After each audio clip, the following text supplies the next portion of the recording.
On 6 June 2008, a chilling discovery unfolded near the Kariilakulangara Police Station on the Alapuzha highway. Some women, busy mowing grass near a swamp, were startled to see a leg floating in a pond directly in front of them. Running closer, they confirmed the grim sight. Their loud shouts drew one or two other people nearby, who also verified that it was indeed a leg visible above the pond's surface. This information was promptly relayed to the Kulangara Police Station in Karu, and officers immediately arrived at the scene. The police initially sent two men into the pond to retrieve the leg, but they struggled to hold it. Soon, two more men joined them, and together, the four men managed to pull out the lower half of a woman's body. As the body was brought out, a long black stone, resembling a survey stone, was found tied behind her. Yet, paradoxically, the body had been floating above the water despite the stone's weight. The police discovered the body of a woman dressed in a sari, notably missing all her teeth. The body had already begun to decompose. Following an immediate inspection by the forensic department, inquest proceedings commenced. As part of these, the Kariilakulangara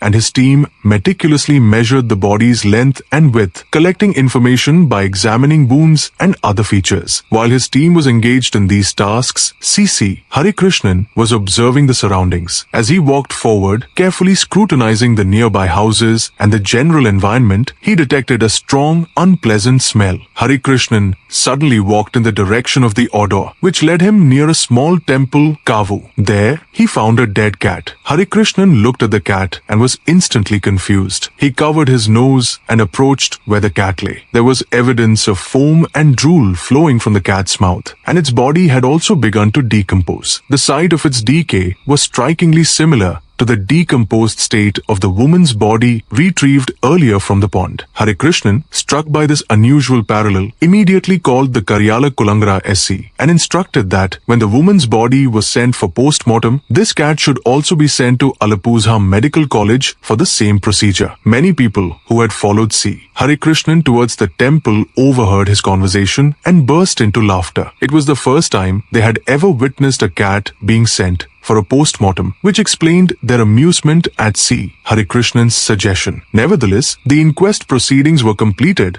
and as requested by Harikrishnan, both bodies were dispatched to Alapuzha Medical College. Harikrishnan then directed the police to search all nearby houses to ascertain if anyone knew the deceased woman. Police began approaching houses and shops on both sides of the road, showing the woman's photograph, but none of the residents recognized her. The investigation slowly expanded outwards from that spot on the highway in both directions. At this juncture, Harikrishnan received a call from Alapuzha Medical College. The SC who had accompanied the bodies to the college was on the line, informing him that the doctors at Alapuzha Medical College were refusing to perform a post-mortem on the cat's body. They explained that Alapuzha Medical College was a hospital for humans, and its doctors were not qualified to treat animals or conduct their autopsies. They also advised the SC that there was a veterinary doctors association, and it would be better to transfer the cat's body there. The C called Harikrishnan to get his opinion, and Harikrishnan instructed him to follow the doctor's advice. Thus, simultaneously with the woman's post-mortem at Alapuzha Medical College, the dead cat's body was transferred to a nearby veterinary hospital. Both post-mortems were performed in parallel, and their reports arrived the very next day. Both bodies had been poisoned. Both the woman and the cat had died from consuming poison. The poison found in the woman's body was furidan, and the same furidan had entered the cat's body as well. Harikrishnan immediately deduced that if the circumstances under which the cat had ingested furidan could be discovered, a solution to this case, even if it seemed natural, could be found. Seizing on this insight, Harikrishnan had a sudden idea. He instructed the police to enlarge the photograph they had taken of the dead cat and show it to everyone in the vicinity to find out if the cat was known to any of the houses. Concurrently, on Harikrishnan's instructions, the photo of the dead woman was sent to nearby police stations. The police began investigating whether any missing person cases had been registered at Kariilakulangara, Haripad or Kayamkulam stations. While this investigation was underway, the police went from house to house carrying the cat's photo. When they entered houses with the cat's photo and asked if they knew this cat, family members often smiled immediately, finding the nature of the inquiry unusual. Most laughed and said they didn't know the cat. However, during one such inquiry, a family member looked closely at the photo repeatedly. The policeman who visited that house asked again, "Do you know this cat?" The family member replied, "I think I do know this cat. This cat is like the cat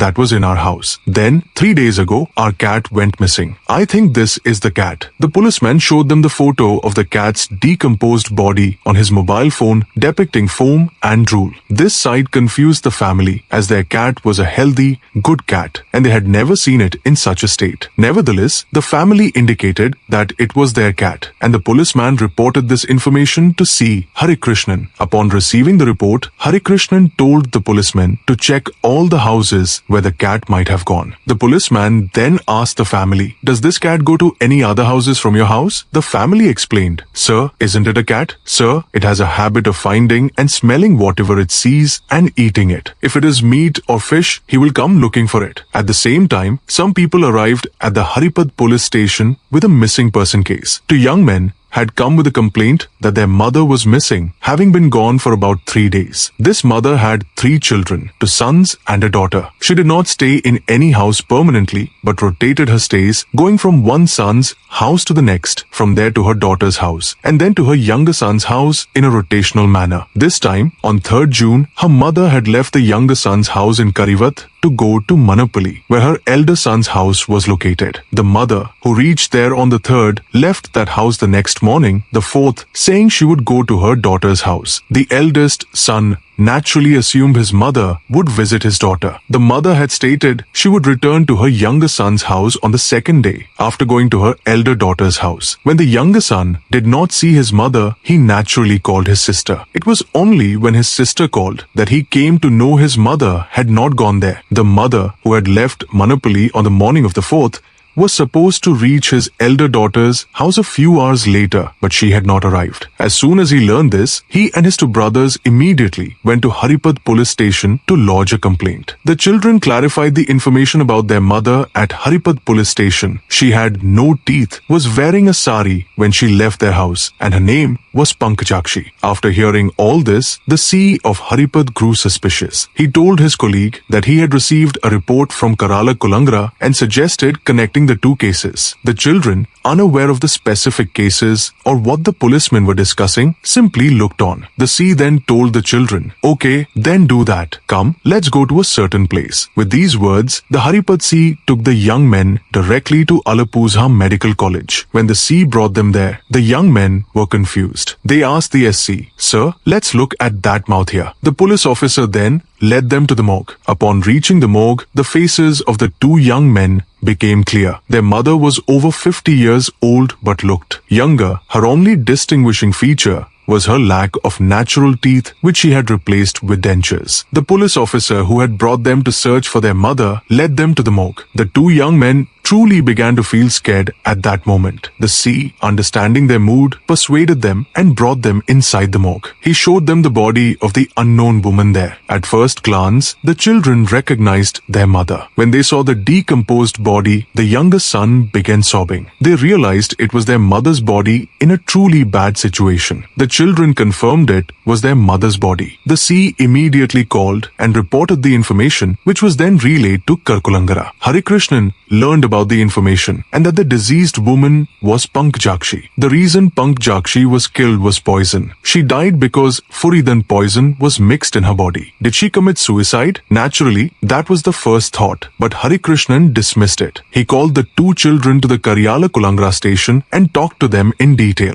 Harikrishnan was sure that their mother, Pankajakshi, would not commit suicide under any circumstances. It was 100% certain that if a woman with no chance of committing suicide had consumed such poison, then something unusual must have happened. While C. Harikrishnan was talking to those children, the C brought a parcel and handed over the clothes and other accessories that were on Pankajakshmi's body. As the children looked at the items, Sri Harikrishnan asked them, "Please take a look at them carefully. If there's anything missing, tell me." As C. Harikrishnan spoke, the younger son looked at the items one by one, focusing on the yellow blouse and sari. The younger son then told Harikrishnan, "Sir, my mother's necklace is missing, sir. There is no ring, no earrings. The necklace weighs about 1 to 3 pounds. A woman wearing gold jewelry had died, and the jewelry on her body after death had disappeared. When Harikrishnan heard that, he understood that someone had killed that woman for those pieces of jewelry, and so an understanding arose. Shri Harikrishnan gave clear instructions to his teams. The goons' area of operation was in many places between Haripad and Kayamkulam. They had to find out where those goons were during these days. Harikrishnan gave the instructions to the gangs, and the police acted quickly. Naturally, there would be a list of goons in every police station. They knew who was active and where. Not only that, there was a relationship between these goons and the police. Many goons helped the police in various matters. Soon, a lot of information came to Harikrishnan. 3 or 4 goons were missing, while the rest were all accounted for. People who were missing could be absent for 2 reasons. Either they had gone to some far-off place for an operation, or they were underground. It was not known which of these the team was involved in. Going underground was often the end of an operation. The police would tell those who were in Olu underground to escape. When the police immediately inquired about the people who knew about that situation, they were on the spot in Olu. But it did not take the police long to realize that they had nothing to do with the case of the woman mentioned. While the investigation was going on in that area, the team investigating the cat continued their search, going up and down the houses the cat was likely to have visited. When they arrived at various houses, they asked if the cat frequented them. The common answer was that the cat used to come but was no longer seen. When the police checked all the houses the cat was likely to visit, only one house was empty. A neighbor informed the police that the cat also used to visit that house and that the resident was a pot seller who just wanders around. His name was Jalaluddin. The neighbor provided Jalaluddin's phone number to the police. The policeman called Jalaluddin's number. The policeman told Jalaluddin, "I am calling from Kariilakulangara Station. Where are you now?" Jalaluddin replied, "I am in Pandalam." "Sir, what's the matter?" The policeman explained, "No, I got your number when I came to your house to look for some things. Sir, I am working in this pottery business and I travel from one place to another." The policeman said, "Okay, when you come back home, please report to the station." Jalaluddin replied, "Of course, I will report, sir." As Jalaluddin had said, the policeman called C. Harikrishnan at the station and informed him. The officer also gave Harikrishnan Jalaluddin's number. Looking at that number, Harikrishnan saved it in his phone and dialed. When he dialed, the phone rang. "Isn't it Jalaluddin?" Harikrishnan asked. "Yes, I am C. Harikrishnan of Kariilakulangara Station. Where is Jalaluddin now?" Jalaluddin replied, "Sir, I am in Clap." Harikrishnan had actually called to tell Jalaluddin that he should report to the station the next day. But when Jalaluddin said he was in Clap, Harikrishnan felt a doubt, said okay, and hung up the phone. Earlier, he had told the policeman that he was in Pandalam. Now he claimed to be in Clap. Clap is on the National Highway and Pandalam is on MC Road. There is a long distance between the two. For some reason, even if one travelled by plane from Pandalam within that time, Clap would not be reached, that was for sure. Harish naturally felt a bit confused. Harish immediately called the SC who was standing near Jalaluddin's house and told him, "Hey, do something. Call any of the nearby family members on Jalaluddin's number and ask them where he is." As Harikrishnan had said, the C did so, and during the conversation,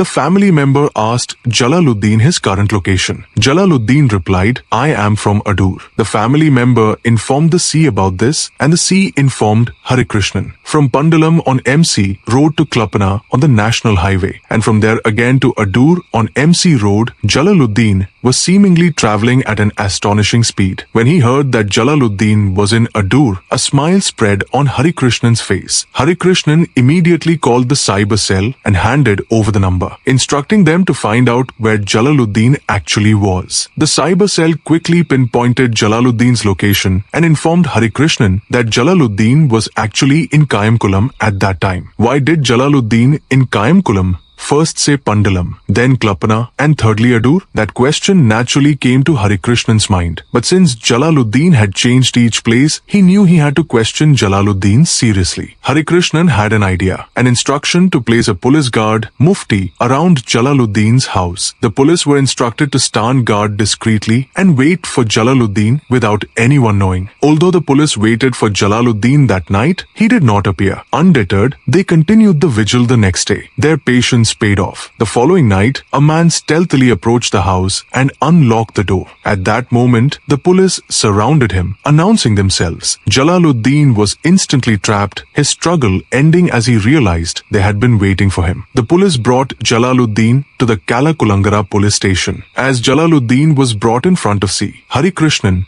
Harikrishnan looked at Jalaluddin and smiled. Hey Jalaluddin, you are a good person. You can go from Pandalam to Clap in a matter of minutes, from Adur to Kayamkulam, etc. You are a good person. I have never seen someone who travels at this speed before. That is why I called you here to see you. Jalaluddin appeared friendly, but Harikrishnan's words unsettled him, a look of surprise crossing his face. However, hiding that surprise, Jalaluddin told the police, Sir, I am a pot seller. I keep going from one place to another. People who call me often call me for the pot. I change places to let them know that I am near. That is how I got used to it. When Harikrishnan heard Jalaluddin's answer, he laughed and said to Jalaluddin, That is how it is. Then do you know a partner? Who is Pankajakshi? Sir, Jalaluddin asked. Harikrishnan showed Jalaluddin a photo of Pankajakshi. Do you know this woman? Jalaluddin looked at the woman's photo and said to Harikrishnan, No sir, I don't know, sir. I have served potters in many houses, but I don't remember this face. Jalaluddin said. Harikrishnan told Jalaluddin, This woman is dead. I called you to collect information about her. Jalaluddin repeated, You don't know her, sir? No sir, I don't know, sir. I told you that I have served potters in many houses, but I don't remember giving potters to them. Jalaluddin said, Okay, Jalal, we need to look at one more thing. Jalaluddin, do something. Sit here for now. I will look into some more matters and then leave Jalaluddin. Having said that, Harikrishnan asked a policeman to arrange a seat for Jalaluddin. So Jalaluddin sat on a seat. There were two policemen sitting a little further from Jalaluddin. It seemed as if all the policemen there were looking at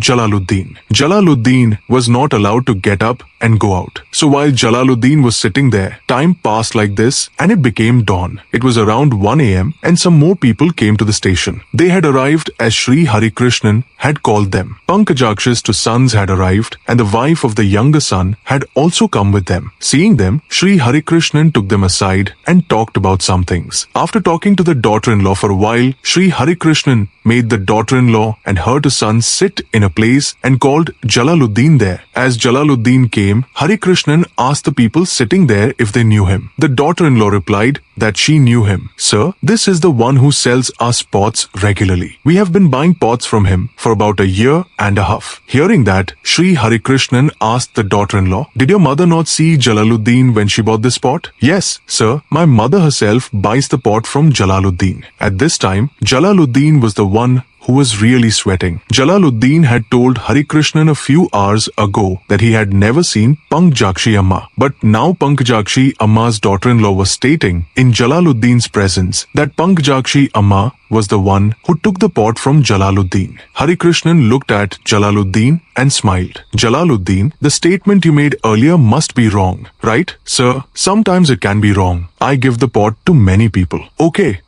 I understand that it can be wrong. Jalaluddin, sit down. Saying that, Harikrishnan made Jalaluddin sit down. Jalaluddin was sitting there and Harikrishnan told Pankajakshmi's children, You two should stay outside for a while so I can talk to them about this dish alone. He said that and Pankajakshmi's two sons, confused about this dish thing, threw their bags and went outside. Harikrishnan turned to Jalaluddin and said, Jalaluddin, you told me that you don't know Pankajakshi. I knew it when you said that. After saying that, Harikrishnan asked the daughter-in-law, what was the relationship between this Jalaluddin and your mother? Hearing that question, the young woman sat there silently for a moment and told Harikrishnan, Sir, my mother, he often used to borrow gold from my mother. He often used to pawn it to raise money to buy pots. Not only that, but my mother often lent him money. Whenever he came home to sell pots, my mother would sit by the window and talk to him for hours. Hearing that, Harikrishnan asked Jalaluddin, why are you talking so much about Jalaluddin when you go to the place where he sells pots? Jalaluddin did not answer. He bowed his head. At that time, his daughter also told Harikrishnan, Sir, his mother and he often talk on the phone. Harikrishnan, almost jokingly, asked, Hey Jalaluddin, what are you listening to when you talk on the phone to someone you don't know? Jalaluddin had nothing to say. The daughter finished her statement and Harikrishnan let her out and told Jalaluddin, "Now things are clear. All you have to say is why did you kill Pankajakshi?"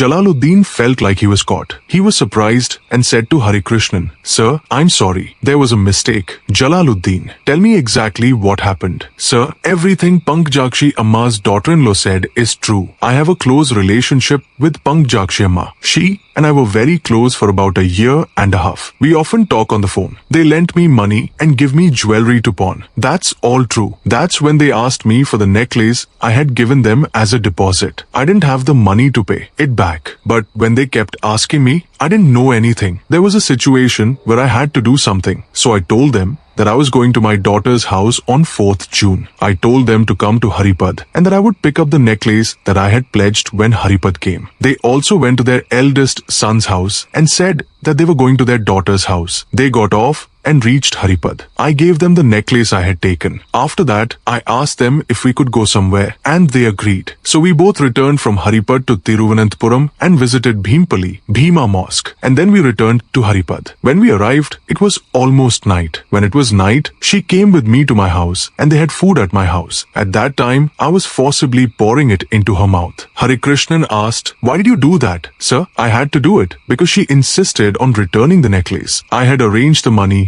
to take the necklace from someone else. There was no other way to pay that person. Then, sir, after that, I took her body and went out of there and went near the pond and tied a stone to it. At that time, I took off the necklace, ring, and earrings that were on her neck. So that the woman's body would not float, I tied a stone to it and broke it." When he finished, Harikrishnan asked Jalal, "Does a cat come to your house regularly?" "Does it come, sir?" At that moment, Harikrishnan realized what had happened. Jalaluddin, who had mixed furidan in the food, had tried to make Pankajakshi eat that food. Pankajakshi ate some of it. The veterinary doctor who conducted the post-mortem, as well as the doctors at Alapuzha Medical College, noted and recorded that there was undigested food in the stomach of the cat as well as in Pankajakshi's stomach. The furidan mixed in that food was the real cause of death for both of them. Jalaluddin had bought furidan with the intention of killing Pankajakshi and kept it in his bag. He was actually traveling from Haripad to Bhima Mosque with Pankajakshi and back. He thought that he should give the furidan to Pankajakshi at some suitable place. But after going around, they ended up at his house. That is why he had to carry out the murder there. At first, he thought that he would kill Pankajakshi somewhere near Bhimpally. But for some reason, it did not happen. It was because of the crowd and people there that it did not happen. Pankajakshi actually returned to Haripad with Jalaluddin because Jalaluddin did not have the strength to commit a murder in that crowded temple. Things became clear and the case was completed and submitted to the court. The trial was held in the Mavelikara Additional Sessions Court. The sessions judge sentenced Jalaluddin, who was tried under various sections of the IPC, to life imprisonment. This was the first time in Kerala that a murderer had been found